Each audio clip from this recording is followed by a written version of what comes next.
What's up, guys? Welcome to Daily Dose of Reddit. This is your host, Zach, and today's subreddit is r/IDontWorkHereLady. This story's called, Not Everyone in a Suit Wants to Sell You a Car. Long-time lurker, first-time poster. In my line of work, I didn't think this could happen, but here we are. I'm a practicing attorney in an area known for a certain degree of schlongery being inherent to the local population. This incident occurred earlier today, and I just got the time to type this out. Just to set the stage, I wear a suit until I go to bed, and I'm just over 6 feet and 250 pounds. I own a heavily modified car, so I take it to the performance shop. I had to do the modifications every 2,000 miles or so for technical inspections and to dial in the tune. With the changing season and a few new components, we moved it to once every 500 miles to make sure everything's all proper. Which means I'm having the car in for a look over just about each week since I commute around 40 miles. Across the street from the shop is a dealership for very high-end cars. Specifically, one side serves a high-end British automaker known for ultra-luxury work, and an Italian brand known for being gaudy. Bugatti? I'm a bit of a gearhead, so I've taken to walking across the street to chat up the employees and to see if there's anything exciting enough for me to want to get a model car of for my desk in their inventory. I'm on good terms with the staff since a couple of them are former clients for rather exciting speeding tickets and the like, and my girlfriend is a sales representative at an Audi dealership in the same network. I'm examining a gorgeous green coupe and waiting for a coffee an employee had gone to get since these dealerships have expensive coffee machines and damn it, they're gonna use them, especially for a friend. I feel a tap on my shoulder and turn around to only find what could be described as just under 5 feet of dark skin wrapped around silicone in the vague facsimile of a person looking at me with mild impatience,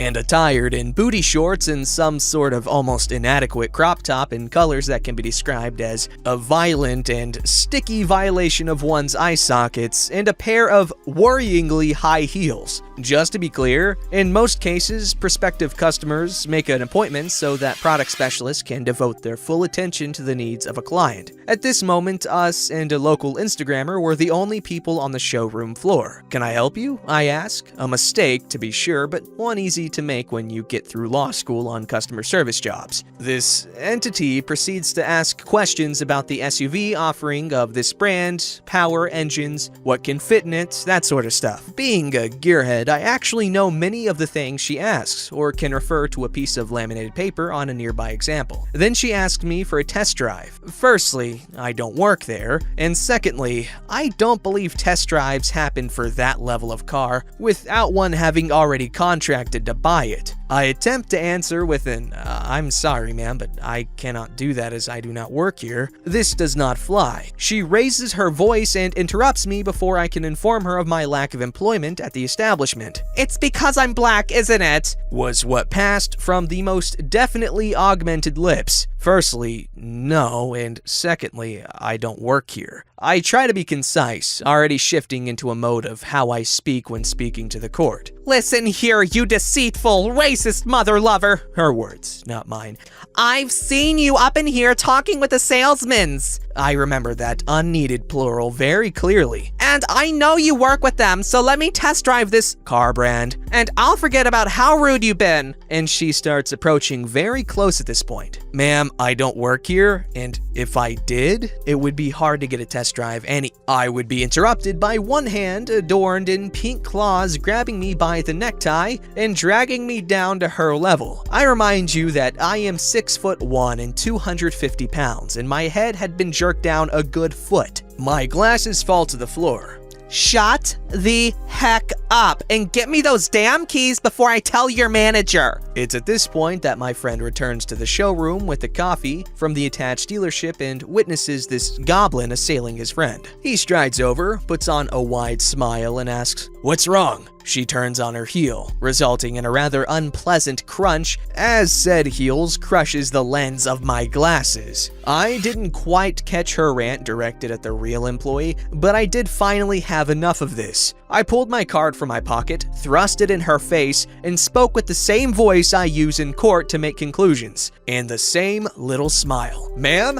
I do not work here. I am an attorney who is friends with several employees here. I just answered your questions because I love the products of brand, and I knew some things about it. Now I'm going to ask you that either you hand over a check for $600 to cover damages you have inflicted upon my glasses, or I will get the police involved for the battery you performed upon my person. I then crossed my arms after a moment of looking between me and the door and the security cameras. She sighs and surprisingly pulls out a checkbook and writes me a check for the damages. I put it in my pocket and observed the general manager of the dealership, who had seen it happen on camera, rush out and ban her on the spot for assaulting somebody in his dealership before security, who'd been holding back until a manager gave word, escorted her out. The manager apologized profusely and gave me a fancy paperweight for free for my troubles. I thanked him and left after drinking the coffee. I got my prescription sunglasses from my car so I'd be able to safely drive, before calling up my boss, one of the partners at the firm, to tell him my side of events in case she tried something with the card I gave her.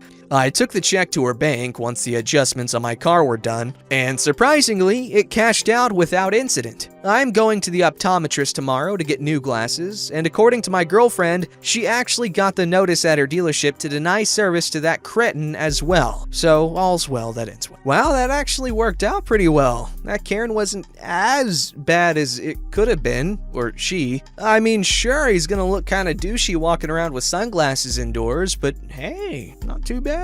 Swift justice. This story's called Grumpy Construction Worker Yells at Me Cause He Be Power Trippin'. So I work a job as a service technician, and I went to a new building that needed some warranty work done. It had been officially handed over to the owners, which is a hotel. The contractors were still running about doing deficiencies and odds and ends, but the hotel staff was on-site training and such. I used to work for construction companies all the time, and I hated it because of the semantics of it all. They would be a stickler for rules inside the property at all times, but when it suited them, they would bend the rules. Hate that. Anyhow, this building had a door close to where I was working, and I propped it open to go to my truck, maybe 20 feet from the door itself, a 5-second walk. First contractor, head honcho on site, comes out and sees me on the phone out there and asks if I propped the door open. The thing is, there was another door propped open just on the other end of the hallway, but it led to a loading bay away from the street. It was okay to have that one open because there was a worker there. Semantics. I said, yeah, it's just loading tools right now, but I don't want to walk all the way around the building as I have a lot of tools to bring in.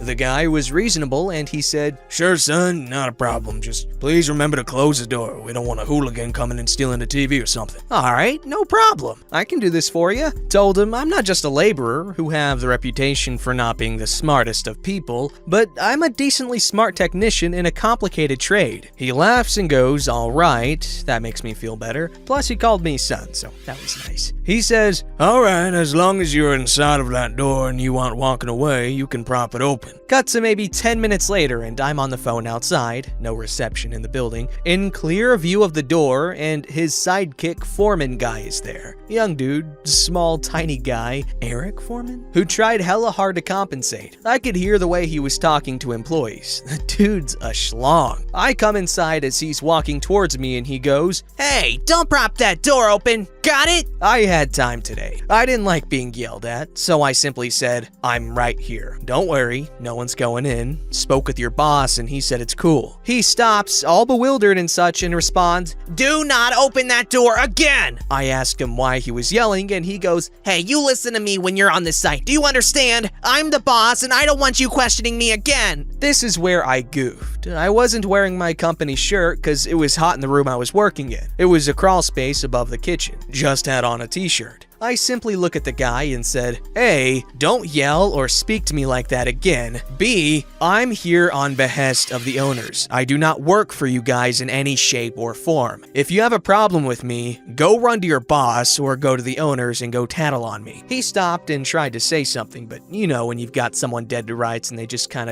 try to say something? Exactly this. This guy didn't know what to do at all. He eventually just walked away and I chuckled to myself. That was a great feeling, where you don't answer to someone when you don't represent the company to them. They can't say crap to you. You're working for the owners directly, and it's not going to reflect negatively on your company to say, hey, don't yell at me. I swear, some people's lives suck so much that this is how they feel in control of your lives. This story's called Today I by almost killing my grandma by giving her an edible. This was on Thanksgiving Day, not today, but just now deciding to share. My 36F female husband, 36 male, travels for work. Not at this moment, thanks Brovid-19, and was in San Fran for a huge sales conference. While he was there, he decided to purchase some edibles. He took one while in San Fran and said they were great. Now, we're both very new to trying edibles as it just became medically legal in our state, and it always made me nervous to try them. But as I've gotten older, I've decided as long as I stay home and don't venture out, I'll be just fine. So a few days after he came home, we had some friends over and all of us enjoyed a nice gummy. These were way stronger than the only other one I had in Vegas, but we had a great time.